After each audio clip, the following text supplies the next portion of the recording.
Anda kembali di Sindo Today, pemirsa. Copet kawakan yang biasa beraksi di bus Transjakarta dan komuter lain ditangkap polisi di kawasan Senayan, Jakarta Pusat. Mengetahui pelaku tertangkap, korban pun mendatangi kantor polisi dan langsung meluapkan emosinya dengan memaki sambil menangis.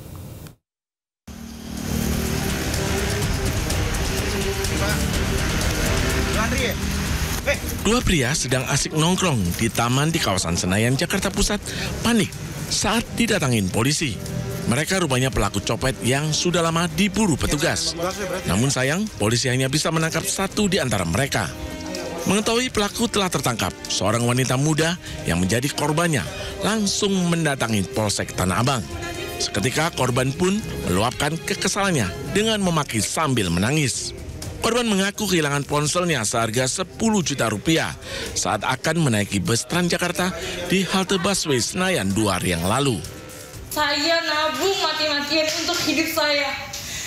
Belum pernah saya kepikiran pengen meninggal, tapi semenjak obat copet, itu rasanya saya pengen meninggal hari itu juga. Kalau bisa saya susul bapak saya susul bapak saya. Dari hasil pemeriksaan, ponsel korban ternyata telah dijual kepada seorang penada di kawasan Galur, Johar Baru sebesar 1,8 juta rupiah. Polisi memastikan pelaku merupakan copet kawakan yang biasa beraksi di bus Transjakarta dan komuter lain.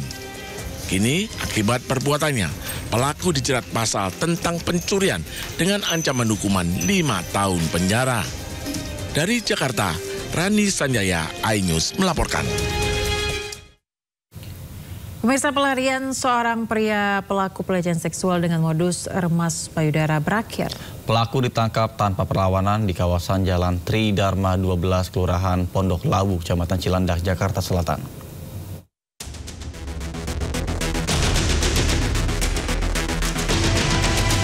Anggota unit Ranmor Satreskrim Polres Metro Jakarta Selatan berhasil menangkap seorang pria berinisial K yang diduga melakukan tindak pidana pelecehan seksual dengan modus remas payudara.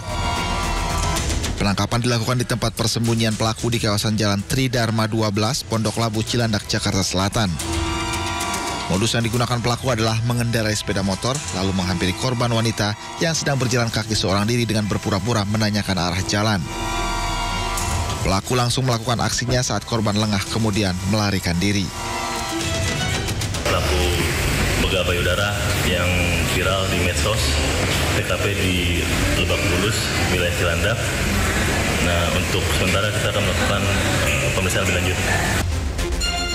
Pelaku saat ini masih menjalani pemeriksaan intensif dan terancam dijerat Undang-Undang tentang Tindak Pidana Kekerasan Seksual dengan ancaman hukuman di atas 5 tahun penjara.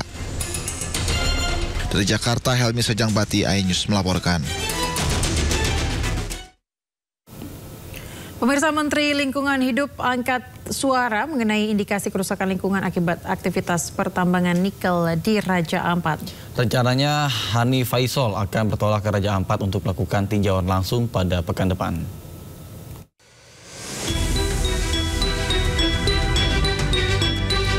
Gerakan tagar Save Raja Ampat tengah menggema di media sosial beberapa waktu kebelakang. Gerakan tersebut muncul atas dugaan eksploitasi tambang nikel di Raja Ampat, Papua. Menteri Lingkungan Hidup Hanif Faisal Nurrafiq pun buka suara mengenai hal tersebut. Ia menjelaskan temuan di 4 wilayah pertambangan kawasan Raja Ampat, Papua Barat Daya. Hanif menyebut ada temuan yang menunjukkan indikasi kerusakan lingkungan yang terjadi di salah satu pulau kecil, yakni Pulau Manuran, yang diduga imbas dari aktivitas penambangan nikel. Jadi ini agak serius ini kondisi lingkungannya untuk pulau yang ada di Pulau Manuran ini, yang kegiatan penambangan nikel yang dilakukan di Pulau Manuran ini. Selain pulaunya kecil, pelaksanaannya kegiatan penambangnya kurang hati-hati sehingga ada potensi pencemaran lingkungan yang agak serius untuk di Pulau Manuran ini. Next slide. Ini juga telah dilakukan pemasangan pang pengawasan karena ini sedang kita lakukan tahapannya. Jadi teman-teman sekalian, kalau pang pengawasan itu dilakukan berarti tahapannya sedang berjalan. Mulai dari pengambilan sampel-sampel untuk di lab, kemudian pemanggilan penghadiran para ahli untuk memproyeksikan kerugian-kerugian dan kerusakan lingkungan yang ditimbulkannya untuk kita simpulkan apakah ini lari kepada penindakan pidana perdata. Menteri Lingkungan Hidup bersama tim dijadwalkan akan bertolak ke Raja Ampat pada Kamis 12 Juni mendatang. Usai melakukan tinjauan, pihaknya akan menentukan langkah yang paling tepat untuk mengatasi persoalan lingkungan di sana. Dari Jakarta, tim liputan iNews melaporkan.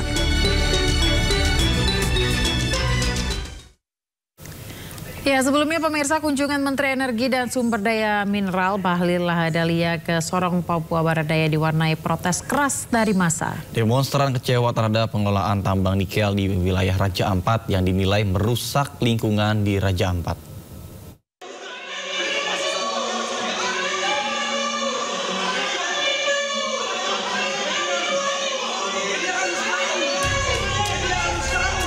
Kemarahan demonstran memuncak saat mengetahui Menteri Energi dan Sumber Daya Mineral Bahlil Lahadalia keluar melalui pintu belakang ruang transit bandara. Awalnya massa akan menemui Bahlil untuk mendesak pemerintah menutup segera tambang nikel yang dianggap merusak lingkungan di Raja Ampat. Massa juga sempat membentangkan spanduk dan pamflet untuk menyoroti adanya kerusakan di Raja Ampat akibat tambang nikel.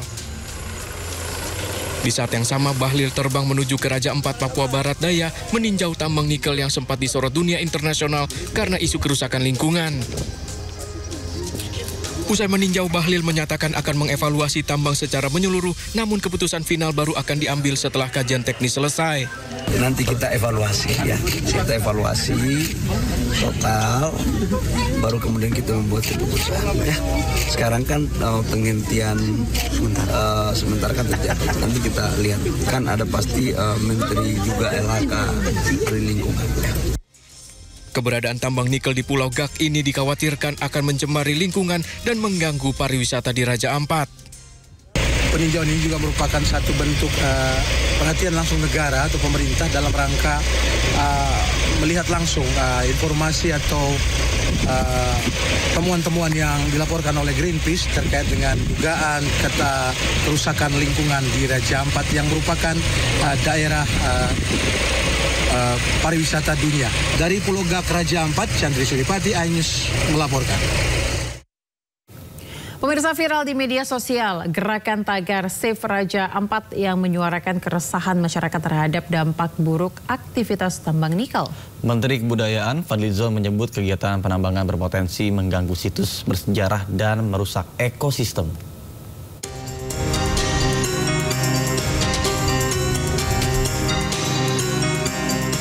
Ramai-ramai warganet menggaungkan gerakan Save Raja Ampat buntut dari aktivitas penambangan di sejumlah pulau yang mengancam kerusakan cagar budaya, ekosistem, dan keindahan alam. Menteri Kebudayaan Fadlizon menyatakan aktivitas pertambangan nikel di sejumlah pulau di Raja Ampat, Papua Barat Daya perlu dihentikan sementara. Menurutnya, kegiatan penambangan itu berpotensi mengganggu situs-situs bersejarah, merusak keindahan alam dan ekosistem yang ada di Pulau Raja Ampat. Lebih lanjut, Fadlizon mengaku akan berdiskusi dengan jajarannya untuk memantau situs-situs bersejarah di Raja Ampat yang berpotensi terancam akibat tambang nikel. Saya kira kita concern ya dengan apa yang terjadi di sana. Kita harapkan jangan ada satu penambangan yang bisa merusak keindahan alam dan juga ekosistem alam yang saya kira sangat indah di Raja Ampat ya. Selain tentu saja juga situs yang menurut saya sangat baik gitu. Ini yang mungkin nanti harus dibicarakan bagaimana investasi dan kegiatan-kegiatan penambangan itu jangan sampai mengganggu situs-situs bersejarah, termasuk situs yang merupakan ekosistem alamannya sudah baik terjaga selama ini. Sementara itu, Menteri SDM Bahlil Lahadalia menyampaikan dirinya berencana meninjau lokasi tambang nikel Raja Ampat usai izin usaha pertambangan yang dihentikan sementara. Jadi insya Allah doakan saja, saya kebetulan ada rencana mau kunjungi wilayah Papua Barat Daya dan Papua Barat, mau kunjungi sumur-sumur minyak di Sorong, di Fakfak sama BP di Bentuni. Nah, mungkin saya lihat celah-celah waktu saya di situ, saya akan mencoba karena ini masih dalam suasana hikmah. Sebelumnya, perusakan lingkungan di Raja Ampat viral di media sosial usai aksi protes aktivitas pertambangan nikel di Raja Ampat disuarakan oleh aktivis Greenpeace Indonesia. Tim Liputan iNews melaporkan.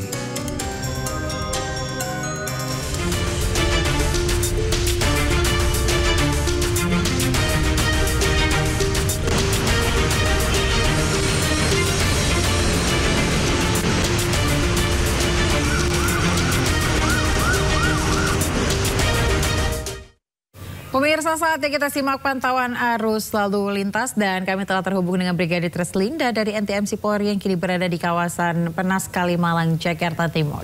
Baik, selamat pagi Brigadir Treslinda. Bagaimana pantauan lalu lintas dari tempat Anda melaporkan? Silakan.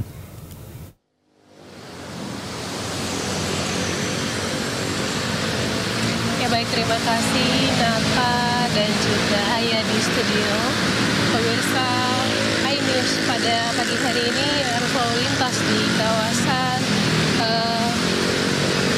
Kalimalang dalam keadaan ramai dan lancar.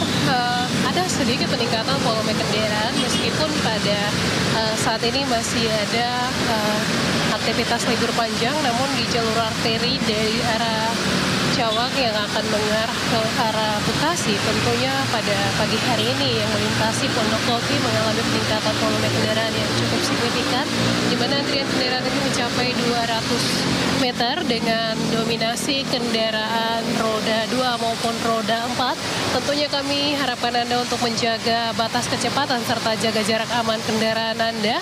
Kemudian untuk kendaraan yang akan mengarah ke arah Rawamangun pada saat ini juga dalam keadaan ramai lancar. Pagi hari ini dominasi kendaraan yang melintas di kawasan ini mengarah ke Rawamangun lebih dominasi dengan kendaraan roda 2. Meskipun nampak dalam keadaan lancar, namun antisipasi dengan aktivitas kendaraan angkutan umum yang menaikkan dan menurunkan penumpang di median jalan.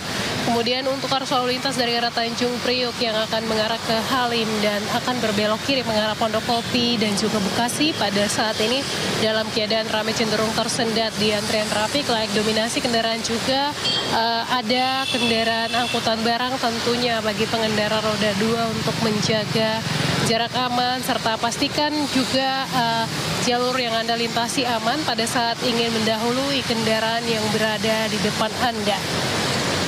Kemudian untuk cuaca saat ini cerah sehingga bagi Anda yang akan beraktivitas melintasi kawasan ini ke arah Bekasi dan juga Tanjung Priok dan sekitarnya, Anda bisa melintasi di kawasan ini. Jalurnya masih dalam keadaan ramai dan lancar meskipun ada peningkatan volume kendaraan, namun hal ini tidak menimbulkan kepadatan yang cukup signifikan pada pagi hari ini di kawasan Kalimalang ini.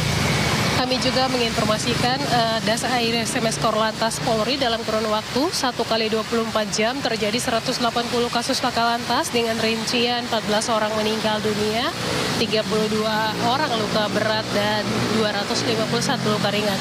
Dari data tersebut 97% terjadi di jalan non-tol. Mengingat jalur Kalimalang ini merupakan jalur arteri, untuk itu kami himbau bagi para pengguna jalan terutama roda 2 untuk mengutamakan keselamatan dibanding kecepatan sehingga perjalanan Anda pada hari ini berjalan dengan lancar dan juga aman sampai tujuan. Kemudian kami juga menginformasikan kepada Anda yang akan beraktivitas pada aktivitas libur panjang, periksa kembali kelaikan kendaraan Anda, kemudian tidak lupa juga untuk membawa surat-surat kendaraan Anda sebagai bukti legalitas kepemilikan kendaraan di jalan raya. Dan tentunya Anda sendiri dalam keadaan sehat, hal ini untuk menciptakan lalu lintas yang aman dan juga lancar. Bagi Anda yang akan mengupdate informasi-informasi seputar arus lalu lintas terkini, kami siap melayani Anda di 1500669 ataupun melalui SMS center kami di 9119. Nata dan Ayah kembali ke Anda di studio. Silakan. Ya, baik, terima kasih Brigadir Treslinda atas laporan dari kawasan Jakarta Timur. Selamat bertugas kembali dan salam presisi.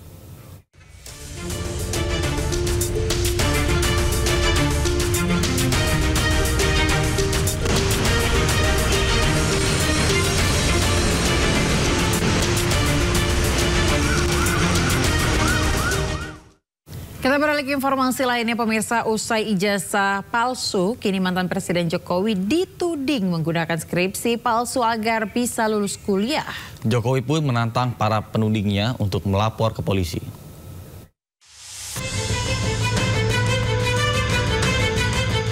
Kisru tudingan ijazah palsu Presiden ke-7 RI Joko Widodo hingga kini belum mereda.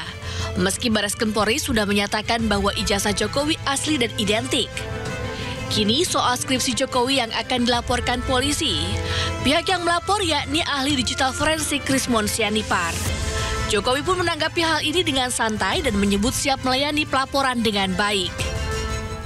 Ya, dilaporkan saja. Setelah ijazah nanti dilaporkan, nanti skripsinya dilaporkan. Setelah itu KK-nya dilaporkan, setelah itu KTP-nya dilaporkan, setelah itu SIM-nya dilaporkan, terus nanti sertifikat tanah rumah dilaporkan. Tak layani. Sebelumnya, Rismond Sianipar yang merupakan ahli digital forensik diperiksa sebagai saksi oleh Polda Metro Jaya pada pekan lalu terkait tudingan ijazah palsu yang dilaporkan Joko Widodo. Rismond mengaku dicecar dengan 97 pertanyaan. Tim Liputan iNews melaporkan. Ya pemirsa, selebritas sekaligus staf khusus Menteri Pertahanan Deddy Corbuzier punya harta hampir 1 triliun rupiah. Nilai harta Deddy terungkap setelah dirinya menyampaikan laporan harta kekayaan penyelenggara negara atau LHKPN ke KPK.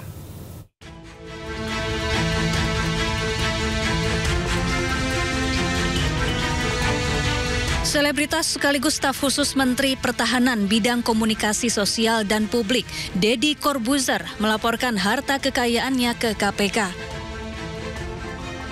Pertanggal 8 Mei 2025, di laman laporan harta kekayaan penyelenggara negara KPK, harta Deddy yang tertulis dengan nama Deddy Cahyadi mencapai hampir 1 triliun rupiah.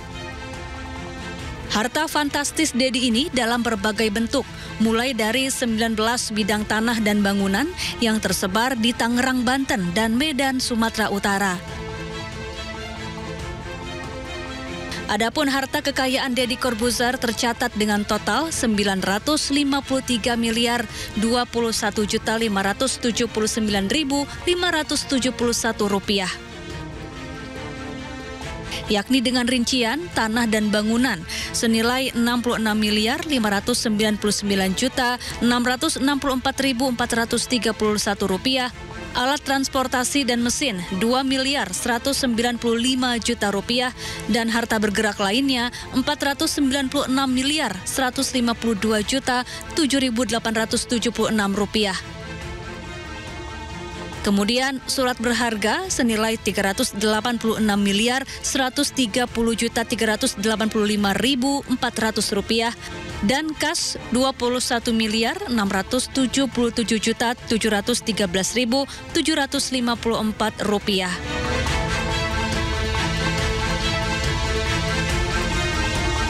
Deddy Corbuzier dikenal sebagai presenter, YouTuber, mentalis, dan aktor. Sejak 11 Februari 2025, Deddy diangkat menjadi staf khusus Menteri Pertahanan. Pada 2022, Deddy juga mendapat pangkat Letnan Kolonel tituler dari Prabowo Subianto saat Prabowo masih menjabat sebagai Menteri Pertahanan. Tim Liputan iNews melaporkan. Ya pemirsa, Menteri Pertahanan Syafri Samsudin dan Menteri Keuangan Sri Mulyani melakukan kunjungan kerja ke Kabupaten Duga, Papua. Ya, kedua kementerian tersebut bersinergi untuk menjaga keamanan dan stabilitas nasional.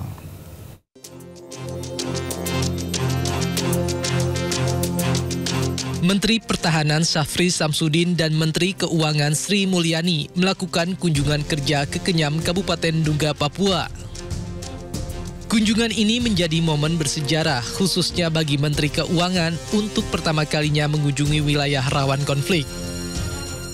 Kehadiran Menteri Pertahanan dan Menteri Keuangan menciptakan komitmen sinergis kedua kementerian dalam menjaga keamanan dan stabilitas nasional termasuk di wilayah dengan tantangan strategis tinggi seperti Papua. Sinergi antara pertahanan dan keuangan negara ditunjukkan bukan sekedar wacana, melainkan sebagai langkah nyata memperkuat kedaulatan dan ketahanan nasional dari wilayah terdepan Indonesia.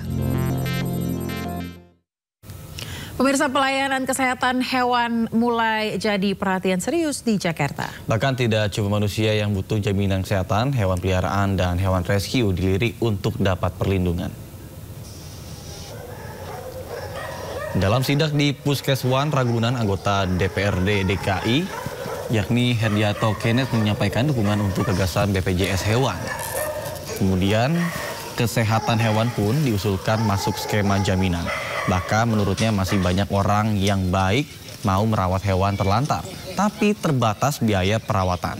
Jika terwujud, gagasan BPJS Hewan bisa menjadi angin segar bagi masyarakat penyayang hewan.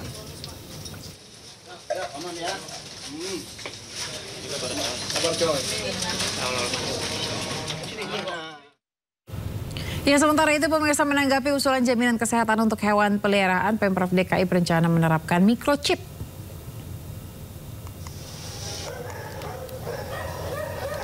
Langkah ini dilakukan untuk mendukung terkait dengan digitalisasi data hewan dan mempermudah pengawasan kesehatan hewan domestik.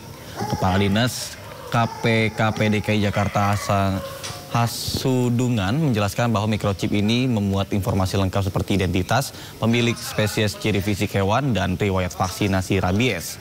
Data yang tersimpan dalam microchip berfungsi sebagai identitas digital dan nantinya melalui pemindai khusus, petugas dapat mengakses data hewan dengan cepat dan juga mudah.